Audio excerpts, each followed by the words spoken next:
صحابہ کرام رسول اکرم صلی اللہ علیہ وسلم کے ایک ایک عمل کو بڑے غور اور بڑی توجہ سے دیکھا کرتے اور اسے یاد بھی رکھا کرتے تھے، اور پھر انہوں نے وہ ساری چیزیں آگے اپنے شاگردوں تک پہنچائیں، اور یہ سلسلہ چلتے چلتے ہم تک آ پہنچا، اور انشاءاللہ قیامت تک یہ جاری رہے گا۔ صحابہ کرام نے رسول اکرم صلی اللہ علیہ وسلم کے معمولات میں سے ایک معمول اور ایک سنت یہ بھی بیان کی ہے کہ رسول اکرم صلی اللہ علیہ وسلم جب کوئی خطبہ ارشاد فرماتے، وہ نکاح کا خطبہ ہوتا یا جمعہ اور عید وغیرہ کا خطبہ ہوتا، تو آپ عام طور پر ان خطبوں میں 3 آیات بھی پڑھا کرتے تھے۔ قرآن مجید کے مختلف مقامات سے 3 آیات بھی پڑھا کرتے تھے خطبے میں، پھر وہ آیات بھی بیان کی۔ ان میں سے ایک آیت یہ ہے، یا ایھا الذین آمنوا اتقوا اللہ حق تقاتہ ولا تموتن الا وانتم مسلمون، اور یہ سلسلہ اب تک جاری ہے۔ اس امت میں علماء یا دانشور یا امت کی رہنمائی کرنے والے لوگ جب بھی خطبہ ارشاد فرماتے ہیں، خطبہ نکاح ہوتا ہے، تو یہ آیات بھی پڑھتے ہیں تاکہ رسول اکرم صلی اللہ علیہ وسلم کی سنت پر عمل ہوتا رہے۔ یہ آیات بڑی جامع ہیں، اور نکاح کے موقع پر یہ یاد دہانی کرائی جاتی ہے، لیکن عام طور پر نہ خطبہ پڑھنے والوں کو اس کا مفہوم کا پورا پتہ ہوتا ہے، اور سننے والے تو اکثر بے علم ہی ہوتے ہیں۔ بس اللہ تعالی ہمارے حال پر رحم فرمائے کہ ہمارے ہاں دینی معلومات اب واجبی سی رہ گئی ہیں، جو روز پیش آنے والے عمل ہیں وہ بھی صحیح طریقے سے ادا نہیں کیے جاتے، سنت کے مطابق ادا نہیں کیے جاتے، تفصیل تو بڑی دور کی بات ہے۔ بہرحال کوشش ہونی چاہیے کہ یہ چیزیں ہمیں یاد رہیں۔ یہ آیت مبارکہ سورہ آل عمران کی آیت ہے۔ اس میں اللہ تعالیٰ نے ارشاد فرمایا کہ یا ایھا الذین آمنوا اتقوا اللہ حق تقاتہ، ایمان والو تم اللہ تعالیٰ کا تقوی اختیار کرو اور اللہ تعالیٰ سے ڈرتے رہو جیسا کہ اس سے ڈرنے کا حق ہے۔ اور اللہ سے ڈرنے کا مفہوم یہ ہے کہ اپنے ہر عمل کے وقت دیکھا جائے کہ میرا یہ عمل اللہ تعالیٰ کے ہاں کیسی حیثیت رکھتا ہے، اس عمل کی اللہ تعالیٰ کے ہاں کیا قدر اور کیا حیثیت ہے، کیا یہ عمل اللہ تعالیٰ کو پسند اور محبوب ہے، یا یہ عمل اللہ تعالیٰ کے ہاں مبغوض ہے اور اللہ کو ناراض کرنے والا ہے۔ عام طور پر ہمارے ہاں شاید اس طرف توجہ نہیں کی جاتی ہے، حالانکہ یہ بھی ہونا چاہیے اور دیکھنا چاہیے اپنے ہر عمل کے موقع پر دیکھا جائے کہ میرا یہ عمل جائز ہے یا ناجائز، شرعی لحاظ سے درست ہے یا نہیں، اس کام کے کرنے سے اللہ راضی ہوگا یا اللہ تعالیٰ ناراض ہوگا۔ یہ مومن کا ایک شیوہ اور وتیرہ ہونا چاہیے۔ یا ایھا الذین آمنوا اتقوا اللہ، ایمان والو تم اللہ تعالیٰ کا تقوی اختیار کرو اور اللہ تعالیٰ سے ڈرتے رہو، ولا تموتن الا وانتم مسلمون، اور تمہیں جب موت آئے تو ایمان اور اسلام کی حالت میں موت آئے، یعنی اپنی پوری زندگی اسلام کے مطابق بسر کرو، کبھی بھی اسلام کی خلاف ورزی نہ ہو، کیونکہ کوئی پتہ نہیں موت کب آ جائے۔ آنی تو ہے، لیکن یہ بھی اللہ تعالیٰ کا ایک فضل ہے کہ اس نے موت کے وقت سے کسی کو آگاہ نہیں کیا، کسی کو نہیں بتایا۔ عام طور پر تو ہم دیکھتے ہیں کہ لوگ بوڑھے ہو جاتے ہیں اور بوڑھے ہو کر فوت ہوتے ہیں اور بیمار بھی ہوتے ہیں، لیکن کتنے ہی لوگ ہیں جو بوڑھے نہیں ہوتے، کتنے ہی لوگ ہیں جو بیمار نہیں ہوتے، اور کتنے ہی لوگ ہیں جو جوانی کی عمر کو بھی نہیں پہنچتے، بچپن میں بھی فوت ہو جاتے ہیں۔ بس یہ اللہ تعالیٰ کی تقسیم ہے، اللہ تعالیٰ کا فیصلہ ہے کہ کس آدمی کو کتنی عمر دی ہے، کتنی زندگی دی گئی ہے اور اسے کب واپس بلانا ہے۔ تو وَلَا تَمُوتُنَّ إِلَّا وَأَنْتُمْ مُسْلِمُونَ، تمہیں موت آئے تو اسلام کی حالت میں آئے کہ تم اچھے عمل کرتے ہو اور اس حالت میں تمہارا زندگی کا خاتمہ ہو جائے۔ یہ بہت بڑی بات بیان کی گئی ہے، یہ اللہ تعالیٰ کی طرف سے بہت بڑی وصیت اور بہت بڑی نصیحت ہے یہ، کہ تمہیں ایمان کی حالت میں موت آنی چاہیے۔ اللہ اکبر۔ اگر موت اچھی حالت میں آئی، ایمان کی حالت میں آئی، تو انشاءاللہ آگے کے مراحل بھی اس کے لیے بہتر ہوں گے، اور انشاءاللہ جنت اس کا ٹھکانہ اور اس کا مقام ہوگا۔ اور اگر اللہ نہ کرے موت برے کام کرتے وقت آئی، یا اس حالت میں آئی کہ وہ برے کام کرتا تھا، پھر انجام بھی اس کا کوئی بخیر نہیں ہوگا۔ ایک حدیث ہے، رسول اکرم صلی اللہ علیہ وسلم نے ارشاد فرمایا کہ تمہارا مادہ حیات ماں کے رحم میں 40 دن تک نطفے کی حالت میں ہوتا ہے۔ جب کسی روح نے دنیا میں آنا ہوتا ہے تو مذکر کا مادہ حیات مؤنث کے پیٹ میں، مؤنث کے رحم میں 40 دن تک ویسا ہی رہتا ہے جیسے وہ وہاں پہنچتا ہے، اسے نطفہ کہا جاتا ہے۔ پھر 40 دن کے بعد وہ جمع ہوا خون بن جاتا ہے۔ پھر مزید 40 دن گزرنے کے بعد وہ ایک بوٹی کی شکل بن جاتا ہے۔ یہ باتیں اللہ کے نبی صلی اللہ علیہ وسلم نے اس وقت بیان فرمائی جب ابھی سائنس اور ٹیکنالوجی نے ترقی نہیں کی تھی۔ اس وقت کوئی نہیں جانتا تھا کہ بچے کی پیدائش اور بچے کی تخلیق کس طرح ہوتی ہے اور اس پر کتنا وقت لگتا ہے۔ تو یہ حدیث بھی رسول اکرم صلی اللہ علیہ وسلم کے سچے نبی ہونے کی دلیل ہے، اور اسلام کے سچا ہونے کی دلیل ہے کہ یہ دین سچا دین ہے، محمد صلی اللہ علیہ وسلم کا اپنا بنایا ہوا نہیں، یہ اللہ کی طرف سے آیا ہے۔ آخر محمد صلی اللہ علیہ وسلم جو دنیا کا علم نہیں جانتے، لکھنا پڑھنا بھی نہیں جانتے تھے، کوئی کتاب بھی نہیں پڑھی تھی، ان کو کیسے پتہ چلا، انہوں نے کیسے یہ بات بتائی کہ جب نطفہ مذکر کی طرف سے مؤنث کے پیٹ میں منتقل ہوتا ہے تو 40 دن اسی حالت میں رہتا ہے، نطفے کی حالت میں، پھر مزید 40 دن کے بعد وہ خون بن جاتا ہے اور 40 دن تک خون کی حالت میں رہتا ہے، پھر مزید 40 دنوں کے بعد وہ ایک بوٹی بن جاتا ہے۔ یہ باتیں، یہ ترتیب اور مکمل وقت آخر کس نے بتایا اور محمد صلی اللہ علیہ وسلم کو کیسے پتہ چلا؟ یہ دین سچا دین ہے، یہ محمد صلی اللہ علیہ وسلم کی باتیں ایک ایک بات سچی بات ہے۔ جس طرح ہمارا قرآن کے اوپر ایمان ہے، قرآن سچی کتاب ہے، اس میں کوئی شک نہیں، نبی کریم صلی اللہ علیہ وسلم کے حدیثوں کے بارے میں بھی ہمارا ایمان اور یقین ہے کہ حدیثیں بھی اللہ کی طرف سے آئی ہیں اور وہ بھی سچی ہیں، ان میں کوئی شک نہیں ہے۔ قرآن میں شک کرنے والا کافر، اسی طرح کسی حدیث کے بارے میں شک کرنے والا بھی شخص کافر ہو جاتا ہے، دین سے خارج ہو جاتا ہے۔ نبی صلی اللہ علیہ وسلم کی ایک ایک بات سچ ہے، اور اللہ کے نبی صلی اللہ علیہ وسلم نے جو کچھ فرمایا اللہ کے حکم سے بیان فرمایا۔ وما ينطق عن الهوى ان هو الا وحی یوحى، ہمارا نبی، ہمارا پیغمبر، ہمارا رسول اپنی مرضی سے کوئی بات نہیں کہتا ہے، یہ جو کچھ بھی کہتا ہے اللہ کی طرف سے ہوتا ہے۔ تو ہمارا حدیث کے بارے میں یہ کہتے ہیں کہ یہ حدیثیں بظاہر تو رسول اکرم صلی اللہ علیہ وسلم کی زبان سے ادا ہوئی ہیں، لیکن آئی اللہ کی طرف سے ہے۔ جس طرح قرآن اللہ کی طرف سے آیا ہے، حدیثیں بھی اللہ ہی کی طرف سے آئی ہیں۔ فرق صرف اتنا ہے، قرآن کے الفاظ اللہ کے ہیں، حدیث کے الفاظ نبی صلی اللہ علیہ وسلم کے، فرق اتنا ہے، ورنہ جو مفہوم ہے وہ اللہ ہی کی طرف سے آیا ہے۔ تو نبی کریم صلی اللہ علیہ وسلم نے،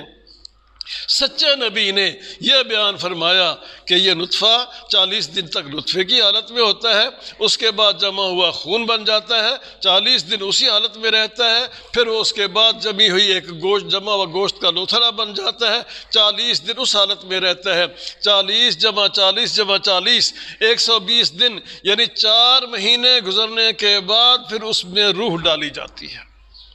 ایک ایک بات، ایک ایک مرحلہ اللہ کے نبی صلی اللہ علیہ وسلم بیان فرمایا، اور آج کی سائنس نے، آج کی تحقیق نے اور ٹیکنالوجی نے بھی یہی ثابت کیا ہے کہ واقعی ایسا ہی ہوتا ہے۔ 120 دن جب اس نطفے کو ماں کے پیٹ میں گزر جاتے ہیں، اس کے بعد اس میں روح ڈال دی جاتی ہے اور وہ ایک جاندار چیز بن جاتی ہے۔ ابھی وہ گوشت کا لوتھڑا ہوتا ہے، اس میں نہ سر ہوتا ہے، نہ پاؤں ہوتے ہیں، نہ ٹانگ ہوتی ہے، نہ آنکھ ہوتی ہے، نہ زبان، کچھ بھی نہیں ہوتا۔ گوشت کے لوتھڑے میں روح ڈال دی جاتی ہے، اس کے بعد پھر آہستہ آہستہ باقی سارا جسم بننا شروع ہو جاتا ہے۔ اس کا سر بھی بنتا ہے، سینہ بھی بنتا ہے، بازو بھی بنتے ہیں، ٹانگیں اور پاؤں اور اندر کے جتنے اعضاء ہیں وہ سب کچھ 120 دنوں کے بعد روح ڈالنے کے بعد بننا شروع ہوتا ہے۔ جب روح ڈالی جاتی ہے اس وقت اللہ کا ایک فرشتہ آتا ہے روح ڈالنے کے لیے۔ اللہ کے فرشتے بے شمار ہیں، فرشتوں کی مختلف ڈیوٹیاں ہیں۔ کچھ فرشتے وہ روح ڈالنے والے ہیں، اور کچھ فرشتے وہ ہیں جو انسانوں کے اس وقت اعمال لکھتے ہیں۔ جب بچے کے اس جسم میں، اس لوتھڑے میں روح ڈالی جاتی ہے، 4 چیزیں وہ لکھتے ہیں۔ پہلے ہی فیصلے کر دیے جاتے ہیں اللہ کی طرف سے۔ اللہ تعالیٰ فرشتوں کو بتاتا ہے کہ اس کے بارے میں لکھ دو کہ اس کی عمر کتنی ہوگی۔ ہر پیدا ہونے والے روح، ابھی اس کے اندر روح ڈالی گئی ہے، عمر کا فیصلہ پہلے ہو جاتا ہے کہ اس کی عمر 10 سال ہوگی، 10 سال بعد یہ فوت ہو جائے گا، یہ فلاں، یہ 15 سال بعد، یہ 20 سال بعد، یہ 80 سال تک، یہ 90 سال تک زندہ رہے گا۔ اس کی عمر کے بارے میں پہلے ہی اللہ تعالیٰ فرشتوں کو بتا دیتا ہے اور وہ لکھ دیا جاتا ہے۔ رزق ہی، اس کے رزق کے بارے میں بتا دیا جاتا ہے کہ کتنا رزق اس نے کھانا ہے، دنیا کے اندر یہ آئے گا، کب کھائے گا، کہاں سے کھائے گا، کیسے کھائے گا، کیسے کمائے گا، ساری باتیں رزق کے بارے میں۔ بچے کے پیدا ہونے سے لے کر زندگی کے آخری سانس تک جتنا بھی اس نے رزق، کوئی بھی چیز کھانی ہے، اس نے گندم کھانی ہے، روٹی کھانی ہے، چاول کھانے ہیں، سبزیاں کھانی ہے، گوشت کھانے، جو کچھ بھی اس نے کھانا ہے وہ سب کچھ لکھ دیا جاتا ہے۔ اللہ پہلے سے جانتا ہے، ہم تو کچھ بھی نہیں جانتے۔ ہم اپنے بارے میں نہیں جانتے کہ آج شام تک ہم نے کیا کچھ کھانا ہے، شام کو کیا کھانا ہے، اور کل کا تو بالکل پتہ ہی نہیں کہ ہم نے کیا کھانا ہے، کوئی نہیں جانتا۔ یہ اللہ تعالیٰ پہلے سے جانتا ہے کہ اس کی عمر کتنی ہوگی، اور پھر اس کا رزق لکھا جائے گا کہ رزق کتنا ہوگا، اور پھر اس کے عمل بھی لکھ دیا جاتے ہیں کہ اس نے زندگی میں کیا کچھ کرنا ہے۔ پہلے دن سے لے کر ایک ایک مرحلے میں، زندگی کا پہلا دن آیا، اس نے یہ کچھ کرنا ہے، دوسرے دن یہ کچھ کرنا ہے، پہلے 6 مہینے میں یہ کچھ کرنا ہے، سال میں اس نے یہ کچھ کرنا ہے، اگلے سال ایک ایک دن کیا، ایک ایک لمحے کی رپورٹ لکھ دی جاتی ہے۔ اللہ پہلے سے جانتا ہے عمل کیا کرے گا، یہ پھر اچھے عمل کرے گا یا برے عمل کرے گا، نیک بنے گا یا برا بنے گا، یہ سب کچھ لکھ دیا جاتا ہے۔ اور پھر یہ بھی لکھ دیا جاتا ہے کہ آخر کار اپنے عملوں کی وجہ سے یہ جنت میں جائے گا یا جہنم میں جائے گا۔ اللہ تعالیٰ کسی کو زبردستی نہ جنت میں بھیجے گا، نہ اللہ تعالیٰ زبردستی کسی کو جہنم میں بھیجے گا۔ جنت میں کوئی جاتا ہے اپنے عملوں کی وجہ سے، جہنم میں کوئی جاتا ہے اپنے عملوں کی وجہ سے۔ جو کچھ وہ کرتا ہے ان عملوں کی وجہ سے جنت یا جہنم اس کا ٹھکانہ ہوتا ہے، لیکن اللہ پہلے سے جانتا ہے کہ اس نے ایسے عمل کرنے ہیں جنت میں جائے گا، اس نے یہ عمل کرنے ہیں جہنم میں جائے گا۔ اور اللہ تعالیٰ بعض اوقات اپنے نبی کو بھی بتا دیتا تھا کہ اس آدمی کا انجام کیسا ہوگا۔ ایک غزوہ ہے، لڑائی ہے، دشمن سے جنگ ہو رہی ہے، ایک آدمی ہے بھی مسلمان، ہے بھی کلمہ پڑھنے والا، رسول اکرم صلی اللہ علیہ وسلم خدمت کرنے والا، آپ کے کھانے کا انتظام کرتا، آپ کے بستر کا انتظام کرتا، آپ کے وضو کے لیے پانی کا انتظام کرتا، آپ کا مکمل خدمت کرتا رسول اکرم صلی اللہ علیہ وسلم کی، اور میدان جنگ میں بھی وہ بڑا بڑھ چڑھ کر وہ مقابلہ کرتا دشمن کا۔ صحابہ کرام کہنے لگے کتنا اچھا آدمی ہے، غزوے میں شریک ہے، لڑائی میں شریک ہے، اللہ کے نبی کی خدمت کر رہا ہے۔ نبی کریم صلی اللہ علیہ وسلم ان لوگوں کی بات سن فرمایا ہے جہنمی۔ ٹھیک ہے ہمارے ساتھ کتنا عظیم آدمی ہے، کلمہ پڑھا ہوا ہے، مسلمان ہے، وہ اللہ کے نبی کے ساتھ جہاد میں شامل ہے، جہاد کرنے والے کا بڑا مقام اور درجہ ہوتا ہے، نبی کی خدمت بھی کر رہا ہے، دشمن کا مقابلہ بھی کر رہا ہے۔ فرمایا میں دیکھ رہا ہوں انہ من اہل النار ہے، یہ جہنمی۔ ایک صحابی کہتے ہیں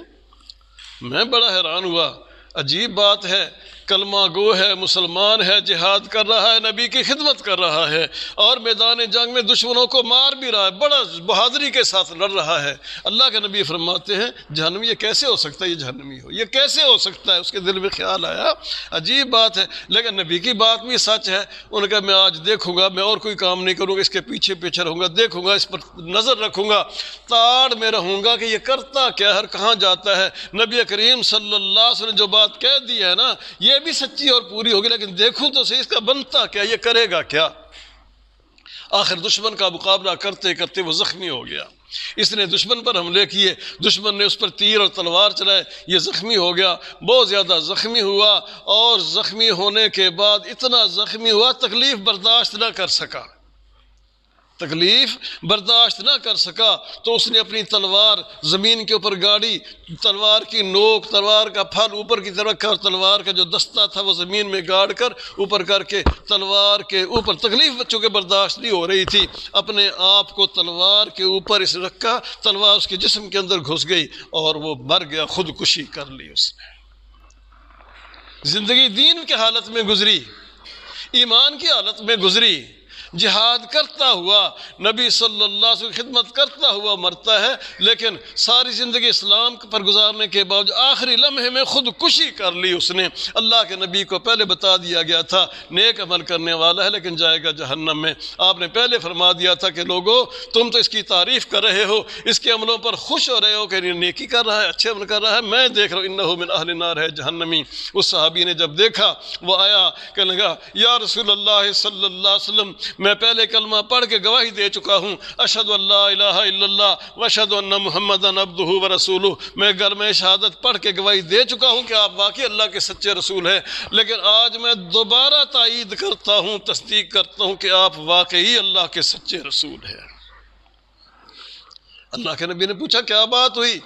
دوبارہ تصدیق اور تائید کرنے کی کیا ضرورت پیش آئی؟ کہنے لگا اللہ کے نبی میں آپ کو سچا نبی مانتا ہوں، آپ کی ہر بات سچ ہے، لیکن آج میں نے ایک عجیب بات دیکھی ہے، جو آدمی بڑی نیکیاں کر رہا تھا، بڑھ چڑھ کے دشمن کا مقابلہ کر رہا تھا، ہم تو خوش ہو رہے تھے کہ یہ کتنا بہادری سے دشمن کے ساتھ لڑ رہا ہے، ہم سمجھتے تھے سیدھا جنت میں جائے گا، آپ نے فرمایا تھا یہ جہنمی ہے۔ اس کو میں نے دیکھا وہ زخمی ہو گیا دشمن کا مقابلہ کرتے کرتے، آخر اس نے خودکشی کی ہے اور وہ جہنمی ہو گیا ہے۔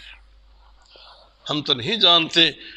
کسی کے بارے میں کہ وہ کیسا ہوگا، لیکن اللہ جانتا ہے، اور اللہ نے بعض اوقات اپنے نبی کو بھی بتا دیا کہ یہ آدمی مسلمان ہے تو مسلمان، لیکن مرتے وقت یہ کافر ہو کر مرے گا۔ بخاری کی حدیث ہے نا جو ہم پڑھ رہے ہیں، اللہ کے نبی صلی اللہ علیہ وسلم فرمایا یہ نطفہ ماں کے پیٹ میں 40 دن تک نطفے کی حالت میں، پھر مزید 40 دن تک وہ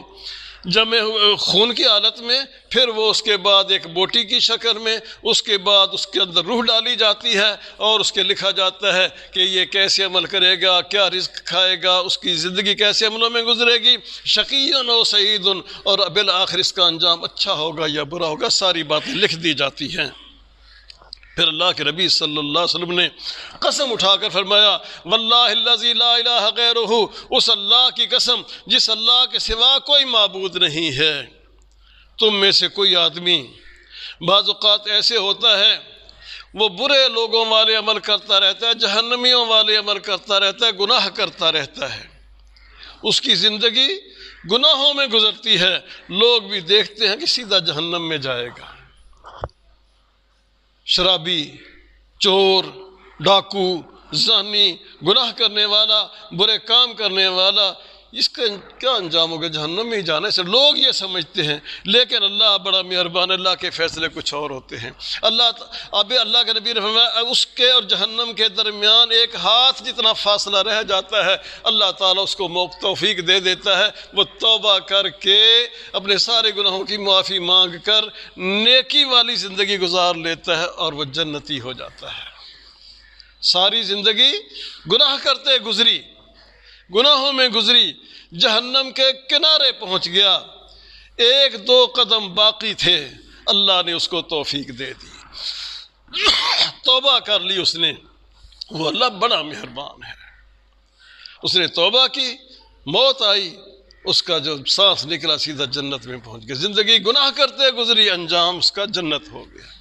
اس کے بالمقابل دوسرا آدمی جو اچھے عمل کرتا ہوا، نیکی والے عمل کر، بڑا نمازی، بڑا پرہیزگار، بڑے اس نے حج کیے، بہت اس نے عمرے کیے، بڑی نمازیں پڑھی، بڑی تلاوتیں اور ذکر کیے، نیکی کے کام کرتا رہا، اس کے اور جنت کے درمیان 1-2 قدم کا فاصلہ باقی رہ گیا، بس مرے اور سیدھا جنت میں جائے گا۔ لیکن مرنے سے کچھ پہلے کوئی ایسا کام کر بیٹھا، کوئی ایسی بات کہہ دی اس نے کہ وہ کافر ہو گیا، وہی آدمی جہنم میں چلا گیا۔ کوئی نہیں جانتا کہ کس آدمی کا کیا انجام ہوگا اور کیا نتیجہ نکلے گا۔ اسی لیے ایک حدیث میں آتا ہے رسول اکرم صلی اللہ علیہ وسلم الاعمال بالخواتیم، اصل اعتبار آخری عمل کا ہوتا ہے کہ مرتے وقت کس حال میں مرا ہے اس نے۔ اگر اچھے عمل کرتے ہوئے موت آئی انجام بھی اس کا اچھا ہوگا، اور اگر برے کام کرتے ہوئے موت آئی انجام بھی اس کا برا ہوگا۔ آخر کو دیکھا جاتا ہے۔ جس طرح کوئی آدمی نماز پڑھ رہا ہو، اچھا عمل ہے، نماز پڑھ رہا ہے، اللہ تعالیٰ توفیق دے، سب کو توفیق دے، مجھے بھی اور سب کو توفیق دے، ہم نماز پڑھیں اور توجہ سے پڑھیں۔ ابھی اس نے سلام نہیں پھیرا، سلام پھیرنے سے پہلے اس کا وضو ٹوٹ گیا، اب اس کی نماز ختم ہو گئی۔ یعنی آخری عمل دیکھا جائے گا کہ انجام کہاں پہنچا ہے اس کا۔ اگر وہ ساری دعائیں پڑھ لیتا، سلام پھیر لیتا، پھر تو نماز اس کے مکمل ہو جاتی۔ لیکن اگر سلام پھیرنے سے پہلے کوئی وجہ ایسی بن گئی کہ اس کا وضو ٹوٹ گیا، گناہ تو نہیں ہوگا اس کو اس بات کا، ٹھیک ہے یہ بات ہے، لیکن وہ نماز تو پوری نہیں ہوئی نا، اس کی نماز تو اس کو دوبارہ پڑھنی پڑے گی کہ پوری نہیں ہوئی۔ آخری عمل دیکھا جاتا ہے کہ آخری عمل، یہ نہ سوچیں یار اسے 10 منٹ لگائے تھے 4 رکعتوں پہ 2 رکعتوں پہ 12 منٹ لگائے تھے 15-16 منٹ لگا دیے تھے، کیا ہوا؟ السلام علیکم کہنے والا تھا کہ اس کی ہوا خارج ہوگی تو کیا ہوا؟ نماز تو اس نے پڑھ لی، نہیں نماز نہیں ہوئی اس کی۔ الاعمال بالخواتیم، دیکھا جاتا ہے کہ عمل کا انجام کیسے ہے اس کا۔ روزہ رکھا کسی نے، سارا دن روزہ رکھا، گرمی کا موسم ہے، لمبے دن ہیں، گرمی بھی اس نے برداشت کی، پیاس بھی برداشت کی، بھوک بھی برداشت کی، ابھی روزہ کھولا نہیں، روزہ کھولنے سے 1 منٹ پہلے، سورج غروب ہونے سے 1 منٹ پہلے اگر اس نے کچھ کھا لیا جان بوجھ کر، کچھ پی لیا جان بوجھ کر، روزہ ختم ہو جائے گا۔ سارے دن کی وہ پیاس اس کے کسی کام نہ آئی، سارے دن کی بھوک اس کے کسی کام نہ آئی، سارے دن کی مشقت کام نہ آئی، کیونکہ جو روزے کا انجام تھا وہ اس کا مکمل نہیں، روزہ مکمل نہیں ہوا۔ یہاں ایک اور مسئلہ بھی ہے، بعض اوقات لوگ مسئلہ بھی پوچھا کرتے ہیں، کوئی عورت ہے، اس نے روزہ رکھا ہوا ہے، سارا دن اس نے روزے سے گزارا ہے، اور دن کے آخری حصے میں جا کر روزہ کھلنے سے 10 منٹ پہلے یا 5 منٹ پہلے یا 10, 15, 20 منٹ پہلے اس کو ماہواری آ گئی۔ اب وہ کیا کرے؟ بعض لوگ کہہ دیتے ہیں جی وہ روزہ پورا کرے، لیکن مسئلہ یہ ہے کہ اس کا روزہ مکمل نہیں ہوا، گناہ نہیں ہوگا اسے، اس کو جتنا اس نے روزہ رکھا ہے، جو اس کی نیت سے، اللہ تعالیٰ اس کو ثواب ضرور دے گا، لیکن وہ روزہ اس کا شمار نہیں ہوگا، کیونکہ روزہ کھلنے سے پہلے ماہواری آ گئی ہے، روزہ ختم ہو گیا اس کا۔ الاعمال بالخواتیم،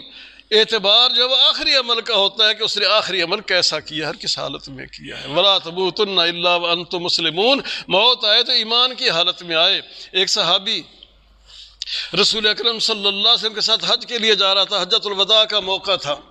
احرام باندھا ہوا، مدینے سے مکہ کی طرف جا رہا ہے، حج کرنے کا ارادہ ہے، نیت ہے، احرام بھی باندھا ہوا ہے، لبیک اللہم لبیک پڑھتا جا رہا ہے۔ اچانک کوئی وجہ بنی، اونٹ کے اوپر سوار تھا، اونٹ سے نیچے گرا، منکا ٹوٹا اور اللہ کو پیارا ہو گیا، احرام کی حالت میں، حج کے ارادے سے جاتے ہوئے۔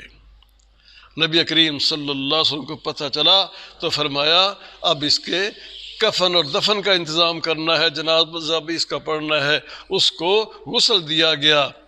کفن بھی دیا گیا، لیکن فرمایا اس کے سر پر کپڑا نہیں دینا، کیونکہ احرام کی حالت میں فوت ہوا ہے، احرام کی حالت میں سر پہ کپڑا نہیں ڈالا جاتا، احرام کی حالت میں فوت ہوا ہے، اس کو دفن بھی احرام کی حالت میں ہی کرنا ہے،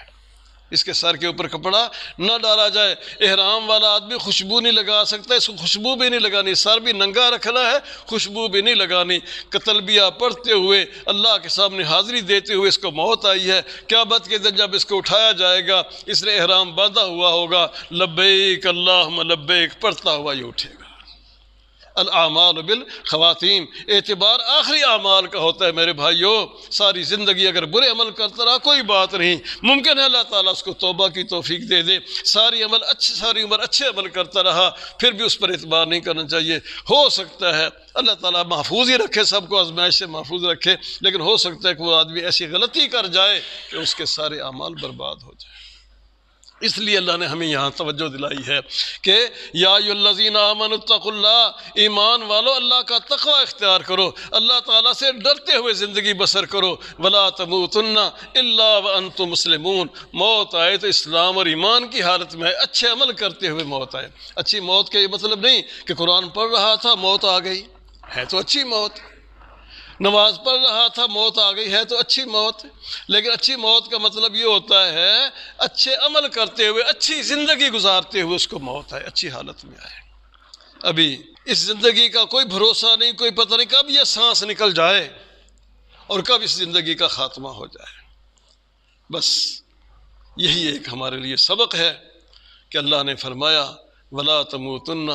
إِلَّا وَأَنْتُمْ مُسْلِمُونَ، موت آئے اسلام کی حالت میں آئے، اچھی حالت میں آئے، نیک عمل کرتے ہوئے آئے، توحید اور ایمان کی حالت میں موت آئے۔ اللہ تعالی ہمیں اچھے عمل کرنے کی توفیق عطا فرمائے۔ اقول قولی ھذا وآخر دعوانا ان الحمد للہ رب العالمین۔